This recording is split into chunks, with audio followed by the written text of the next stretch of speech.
Hello ladies and gentlemen, Willie here. Do you remember back before Classic when people did those test your knowledge type videos? Well, I've decided to yonk that idea because I thought it was pretty fun and do one for TBC. So we're going to go through a few questions starting off fairly easy and progressively getting a bit more difficult. Let's get into it and test your TBC knowledge. First up, let's start off with something very simple. With a whole new continent to explore with the expansion, can you remember how many zones there are in Outland? Are there 6, 7, 8 or 9?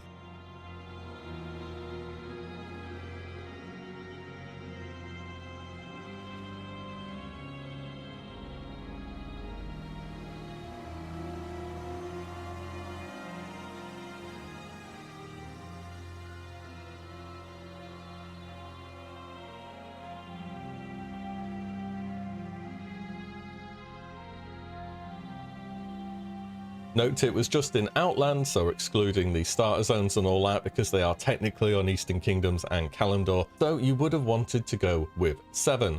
Those of course being Hellfire Peninsula, Zangarmarsh, Terakar Forest, Nagran Blades Edge Mountain, Netherstorm and Shadow Moon Valley. Next up, going through the Dark Portal, one of the biggest features we're going to have added is the ability to fly. Once you hit level cap, unless you're a druid that is, you're going to need some gold in your bag to make sure you can afford that privilege. But can you remember the combined cost of the slow flying mount training as well as the slow flying mount itself?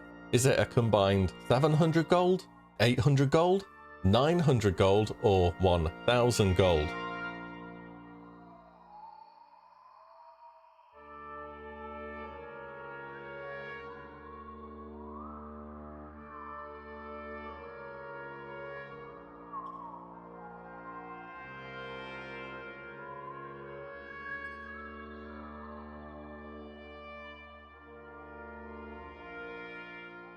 The number we were looking for is 900 gold. The riding will be 800 gold and the mount itself will be 100. And yes, the slow flying mount in TBC is only 60%. It was upgraded to 150 in Wrath of the Lich King. So yeah, it's pretty slow. You only ever use it if you really have to. I'd aim for the epic flying as soon as you can, but that thing costs 5k for the training. Number 3, Mages got so many new abilities in the expansion, and lots of them were in the Arcane Tree. But which spell noise is this?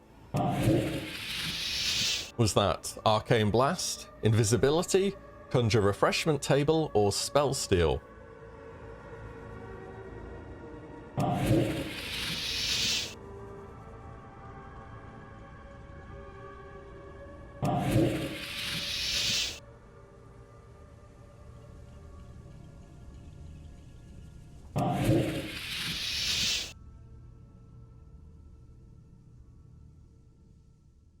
I hope this wasn't too obscure of a question for it being about one specific class, but I think almost everybody knows what Spell Steal sounds like. It's such an iconic noise, and you're going to be hearing that thing a lot in Arena. Question 4. In TBC, Blizzard changed how they did dungeon design quite a bit. No longer are they scattered all over the world, now they're all grouped together in little bunches. One of the most notable dungeon hubs is Orkindoon in Terakar Forest, but can you remember which cardinal point on the map the Mana Tombs instance is located? Is it to the north, east, south, or west?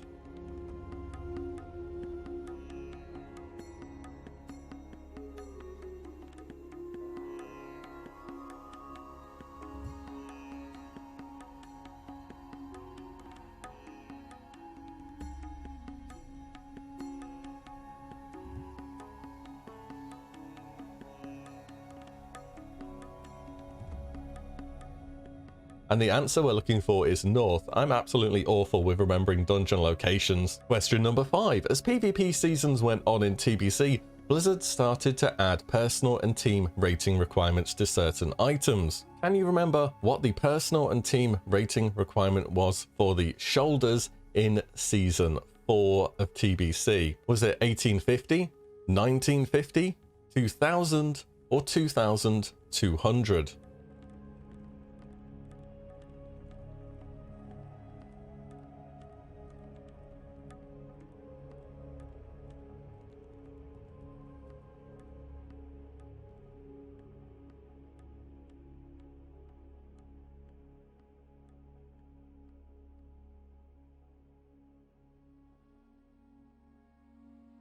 The answer is, of course, 2200. The shoulders are the highest rated item in the game, even more so than the weapon, which was always a little bit strange to me. So if you see anybody rocking these in Season 4, you know they're pretty serious about their arena. Question 6. Out of all the changes added in TBC, one of the more forgettable ones was the voice chat feature. Nowadays, it's pretty much completely outdone by the likes of Discord, and even back then, it really wasn't used all that much either. But can you tell me which patch brought it into the game? Was it 2.1, 2.2, 2.3, or 2.4?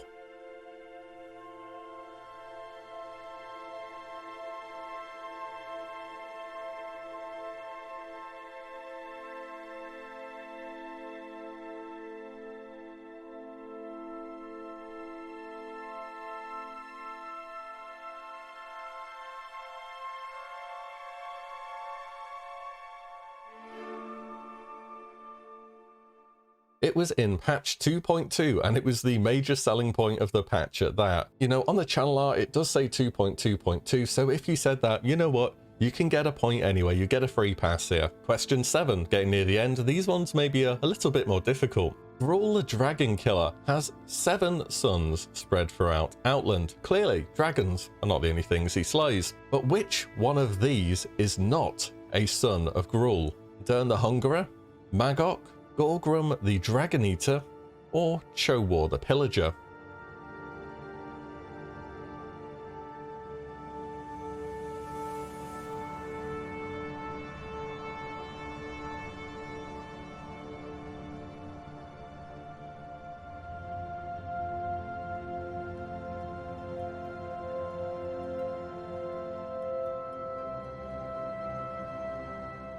The clues in the name, even if all of them mean absolutely nothing to you, it's not uncommon at all for elite ogres to have some kind of apostrophe in their name. So Chowar the Pillager is indeed the one out. He's part of the Freeing Corki questline and is the final guy you need to kill in that quest. And when you get around to doing that, make sure you bring a group. He's pretty tough solo actually. All the rest are Gron who roam throughout various zones, the most known of which I'd think is definitely Dern the Hungerer, who wanders around Nagrand. And last but not least, we have question number 8. Over in Old Hillsbrad Foothill, there is a recreation of South Shore with loads of different characters taken from World of Warcraft's lore from this earlier point in time. But which of these characters is not at the table in the inn? Is it Commander Mograine, Talon, Izillion, or Fairbanks?